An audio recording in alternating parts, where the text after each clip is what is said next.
Hello students, let us start solving some of the MCQs related to solution chapter, the second chapter in 12th chemistry. So let us start with the first question, the molality of pure water. So here we are going to find the molality, and you know very well about the formula of molality. It is the number of moles of a solute divided by kg of solvent. So we know very well how to find out the number of moles. Number of moles we can find out with the formula mass by molar mass. And according to the question, the mass of the water is 1000 divided by, and molar mass of water, you know, it is 18. So divided by kg of solvent. So to find out the molality, as they have not given specifically, so we will consider it is 1 kg of solvent. Then if you calculate this, you will get the answer. The molality of the pure water is 55.5 molal per kg. This is the right answer. Let us go to the next question. The number of moles of NaCl, the number of moles of NaCl in 3 liters of 3 molar solution.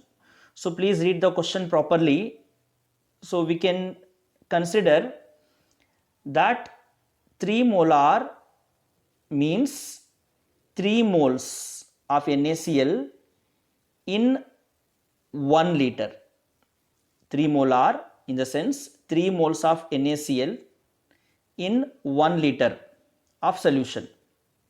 So as they have given in 3 liters, so 9 moles will be present in 3 liters. So the correct answer is option C, 9 liters.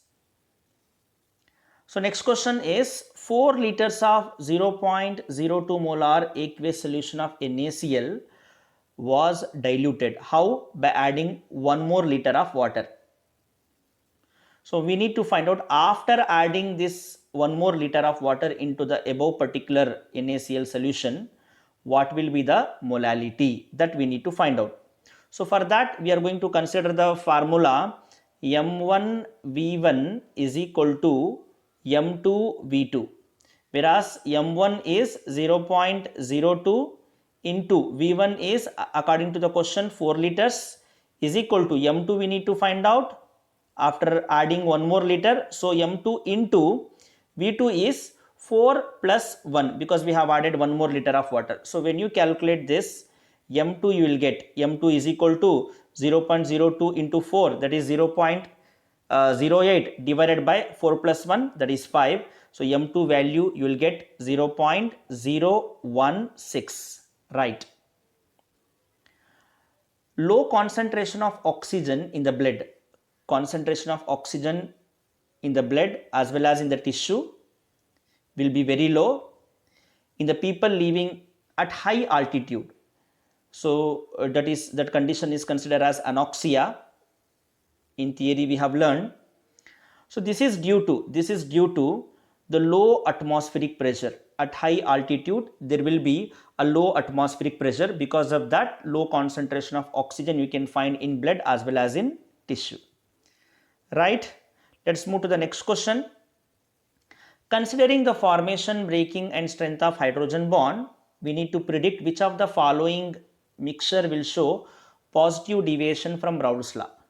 So if any solution, any mixture wants to show positive deviation from Raoult's law, we know very well the delta H mix must be positive, delta V mix also must be positive, and also compared to the force of attraction between solvent or solute, the force of attraction between solvent and solute must be less.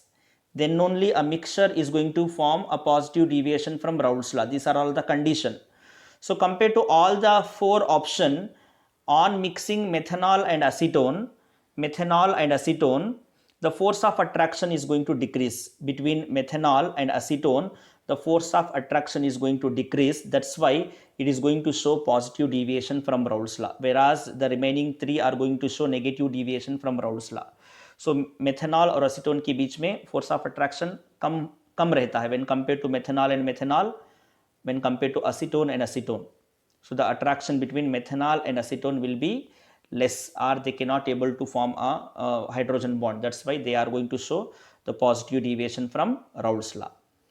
Next, which of the following aqueous solution should be have highest boiling point? So children, highest boiling point it says, and remember the delta TB value, elevation in boiling point, is directly proportional to I. What is this I? Van 't Hoff factor. So Van 't Hoff factor I depends on delta TB, or so the boiling point is directly proportional to delta TB. So we are going to find which of the given option having highest Van 't Hoff factor value, that will be having highest boiling point.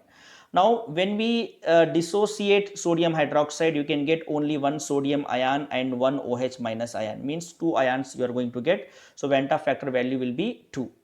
Whereas in case of sodium sulfate, when it is going to dissociate, it is going to produce 2 sodium ions and 1 sulfate ion, means what? The Van 't Hoff factor value I will be 3.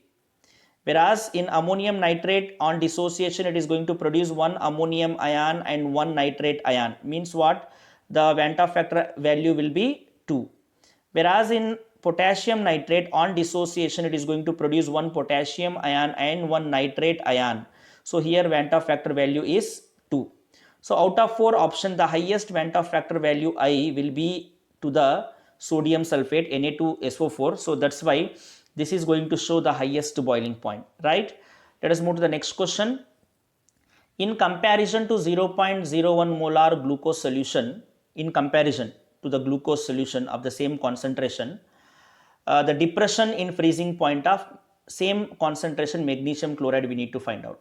So as we know, glucose is a nonpolar solute. It is going to remains in the molecular state, whereas magnesium chloride on forming solution, it is going to dissociate to produce 1 magnesium ion Mg2 plus and 2 chloride ions, means you will get here 3 ions. So Van 't Hoff factor value I for magnesium chloride is 3. So when compared to glucose, magnesium chloride depression in freezing point will be about 3 times in comparison to glucose, right? Let us move to the next question. An unripe mango placed in a concentrated salt solution. So here concentrated salt solution indicates what? Hypertonic solution. It is hypertonic solution. So in this hypertonic solution, when you place the unripe mangoes, you know very well what is going to happen. The fluid inside the mango will come out. The fluid, the water present in the mango will come out. As a result, they are going to swirls. This is because of the loss of water due to exosmosis. So the answer is it loses water due to osmosis, right? The value of Henry's law constant Kh. We know the significance of Henry's law constant. Higher the value of Henry's law constant, lesser will be the solubility.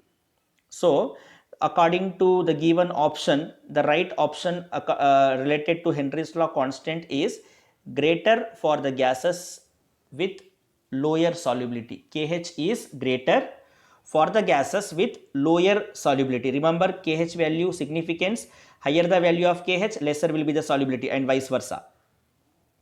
Next question, which of the following is incorrect for ideal solution? We need to find out which is the incorrect for the ideal solution. So incorrect here is delta G mix is equal to 0, because delta G cannot be equal to 0 because mixing does not leads to equilibrium. Mixing solute and solvent does not leads to equilibrium. That's why we cannot say delta G mix is equal to 0, whereas the remaining 3 delta H mix is equal to 0, delta V mix is equal to 0, and delta P is equal to P observation minus P calculated is equal to 0. It is for all ideal solution, not this delta G mix is equal to 0. So right answer is this. Let us move to the next question. If molality of dilute solution is doubled, if molality of a dilute solution is doubled, the value of molal depression constant Kf, also called as cryoscopic constant, जिसकी unit होती है Kelvin kg per mole. This is the unit of molar depression constant Kf as well as Kb, molar elevation constant Kb, cryoscopic constant or this one Kb.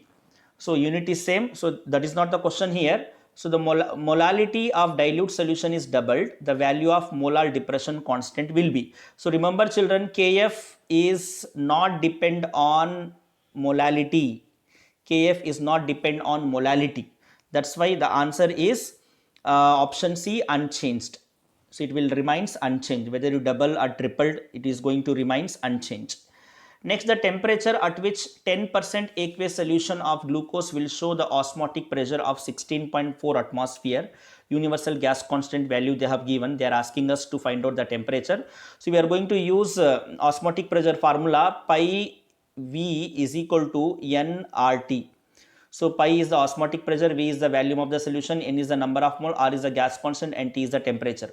So pi value they have given, that is 16.4, and V also, that is 0.1, is equal to number of moles we can find out by using the formula mass by molar mass. Mass is 10%, that's why 10 divided by molar mass of glucose is 180, into R value they have given, that is 0.082, and into temperature we need to find out the temperature.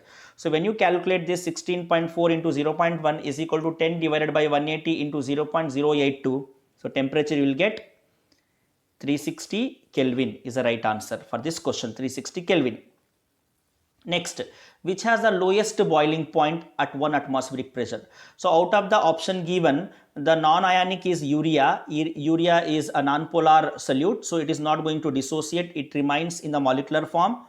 So compared to KCl, CaCl2, AlCl3, urea has the lowest boiling point at 1 atmospheric pressure.